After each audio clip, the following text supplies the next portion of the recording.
Santiago Ramos, estudiante de la carrera de Profesorado en Educación Primaria Intercultural del Programa de Formación Inicial Docente FID de la Facultad de Humanidades de la Universidad de San Carlos de Guatemala.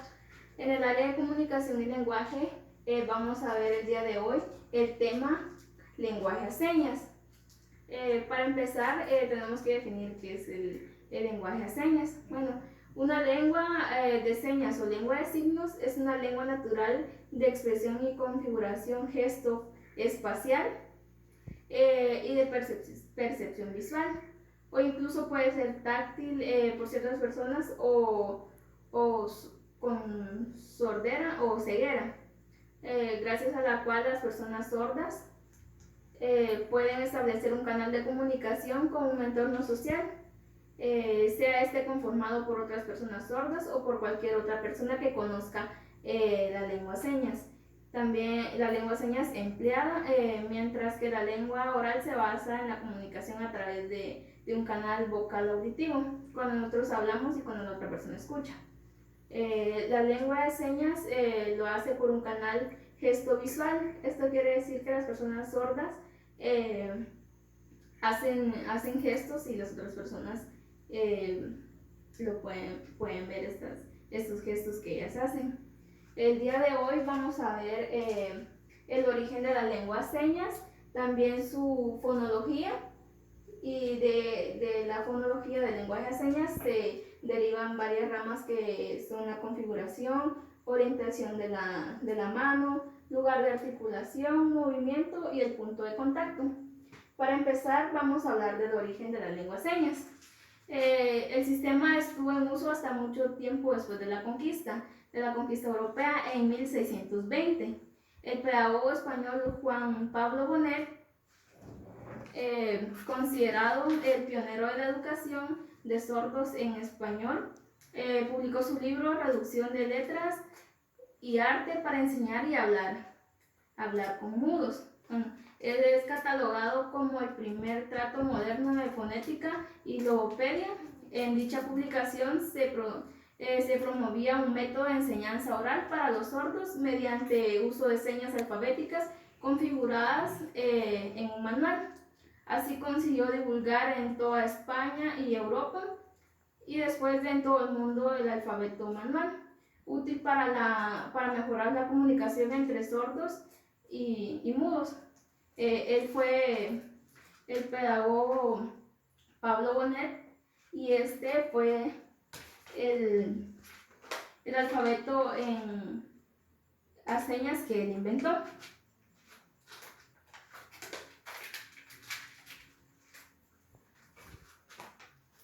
Sobre la base del alfabeto divulgado por Bonet, Charles P. publicó en el siglo XVIII su alfabeto, que básicamente es el que ha llegado hasta la actualidad. Él fue Charles P.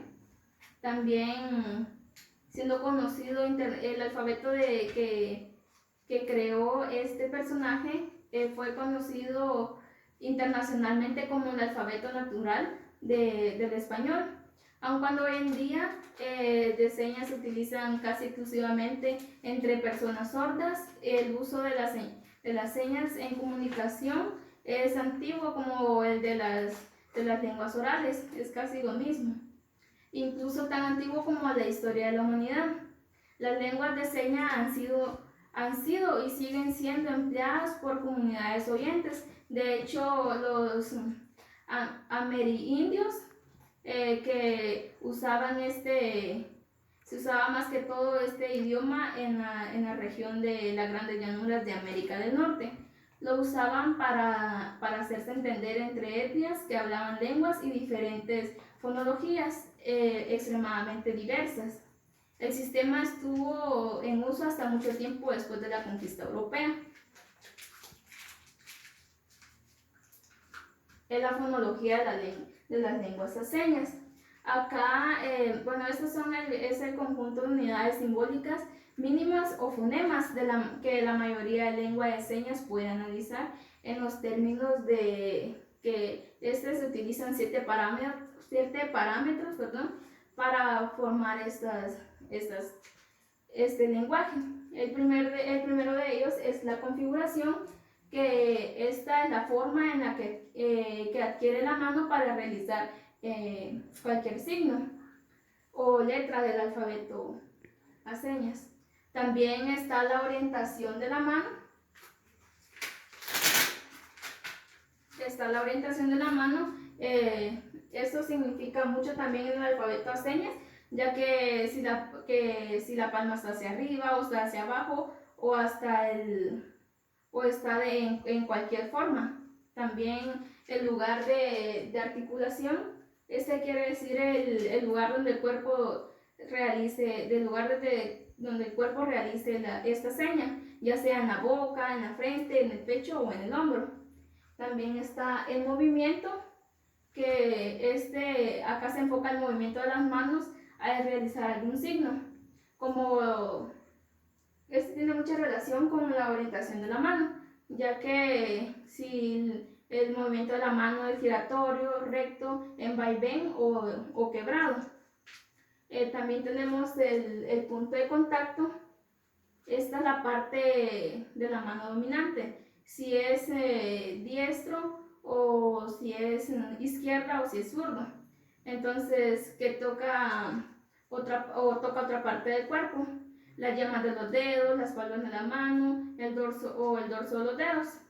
También dentro del punto de contacto tenemos otras dos ramas que son el plano, que es donde se realiza el signo según la distancia que lo separa del cuerpo, siendo el plano 1 en contacto con el cuerpo o el plano cuarto, el lugar más alejado del cuerpo, cual son los brazos que estén estirados hacia adelante. También un componente no manual, que es la información que se transmite a través del cuerpo. Digamos, la expresión facial. No sé si han visto cuando personas muditas hablan entre ellas con el lenguaje de señas, que hacen muchos gestos con la cara o con las manos. También tiene que ver mucho esto, la expresión facial, los componentes orales, los movimientos del torso o el movimiento de los hombros, como ya lo hablamos anteriormente. Un ejemplo de esto puede ser al expresar el futuro nos inclinamos ligeramente hacia atrás o hacia adelante, y también al expresar el pasado hacia atrás, y también esto es paralelo con los 5 o 6 parámetros que ya mencionamos antes. Generalmente son necesarios para analizar la fonología de las lenguas orales, entre los cuales nos encontramos.